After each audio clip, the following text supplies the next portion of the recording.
All right, music fans, welcome back. Harmless Dave here, talking about real music in real time for real people just like you and just like me. So, David Lee Roth has reemerged, obviously, and he's putting music out there, and it's pretty good stuff. Music he did with John Five, guitarist John Five, from a few years ago.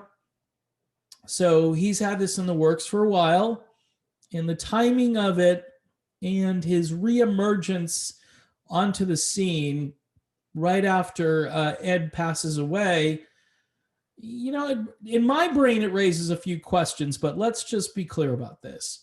I'm sure Dave was under contract to work with and tour with Van Halen. And when a band can't work because one of its members is not able to do it, the contract for the other guy who's in the group, it doesn't go null and void at that point. I mean, they have to basically write a new contract. Lawyers have to get together. You have to basically, get the non-compete clause readjusted or whatever it is. You can go out and perform these songs. You can't go out and perform these songs. I know guys in the business who I've asked, off the record, I said, how come you didn't do a tribute band? And they go, because when I left, they told me I couldn't do that. I'm like, oh, I get you. At least as a solo artist, but maybe as part of another band, I may be a member in that band and I may actually be able to sing those songs within the context of a band. I'm thinking about Dean Castronovo, who is currently in a new band along with Jason Scheff. Also, when he was with Journey Through Time, which was Neil Sean's, I will say, more organic version of Journey. That's the way I look at that. But getting back to Dave obviously was complaining about not being able to get out there and work. I empathize with that to some degree. A lot of fans were like, hey, and a lot of fans right now, and you can check out my videos about Wolfgang Van Halen. A lot of fans are being a little too aggressive with this, let's get Van Halen on the road without Ed. And it's just, no, maybe we should not get Van Halen out on the road at all. Maybe this just ends. Maybe, it depends. It depends what Alex wants to do, and it depends what Wolfie wants to do.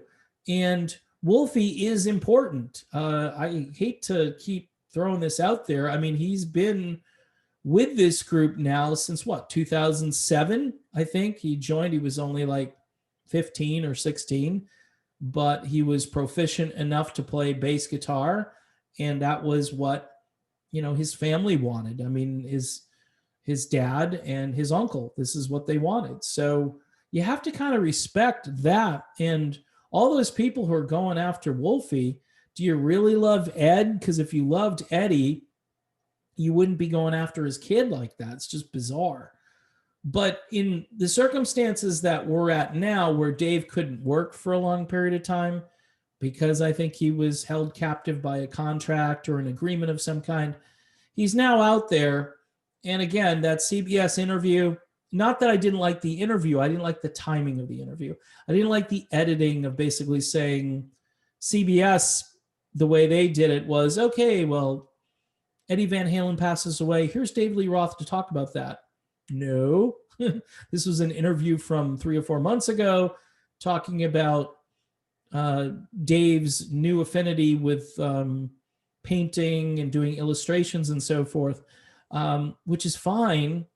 I just wouldn't put that video out there at that moment because a lot of people were probably thinking that he would talk about his relationship with Eddie Van Halen and, the old Van Halen days or whatever, just something nostalgic, and Dave is a great talker. I'm sure he's got a million stories. And I think a lot of us are like, okay, Dave, when are you going to start telling those stories? But the other end of this is if he was trapped because he was in a contract and he couldn't get out, I can understand why now he's getting out. He's putting music out. And he's talking about touring. And last year he did a bit of a tour before the case-demic struck. And now he is probably waiting for that to subside in order to get back out there. And what's weird though is that Dave didn't have a lot going on before 2007. There was another fairly long hiatus from the industry. There was the failed attempt to do the Sam and Dave tour, if you remember that.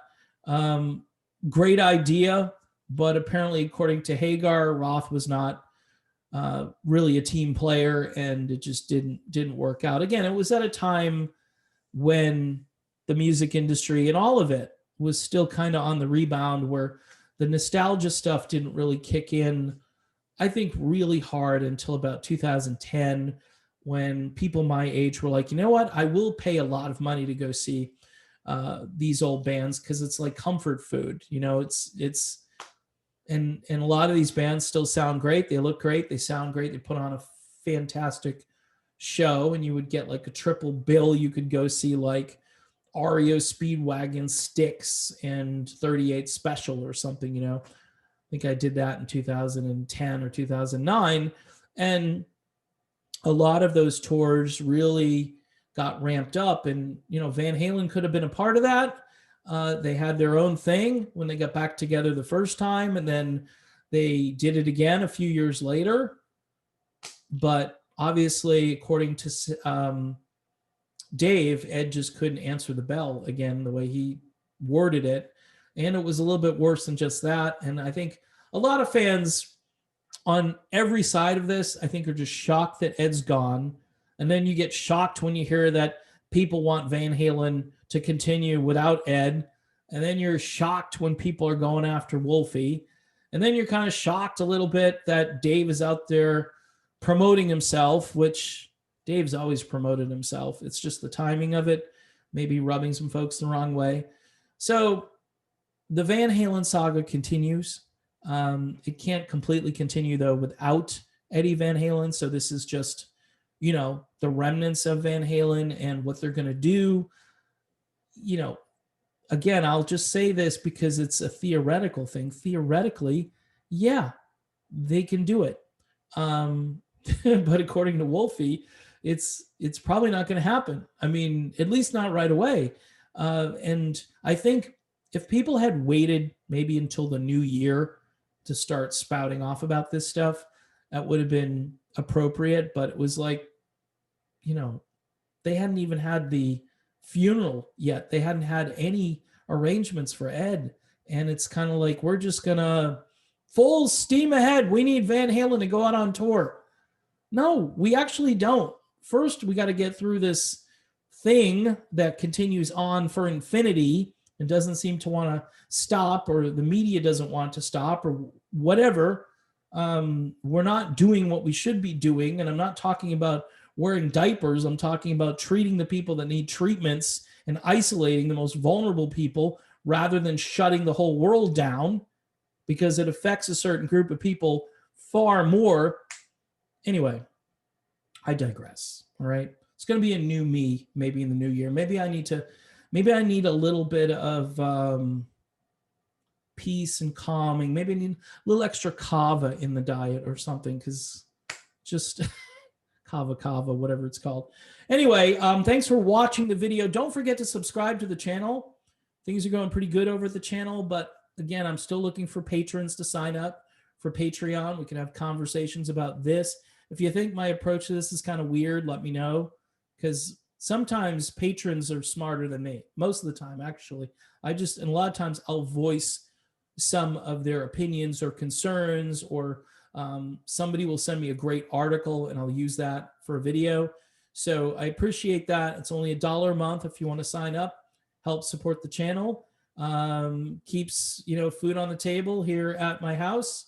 I've got a lot of kids here, and apparently they need to eat more than me, which is, you know, if you take a look, it's a lot of food. So in any event, thanks for watching, and we'll talk soon.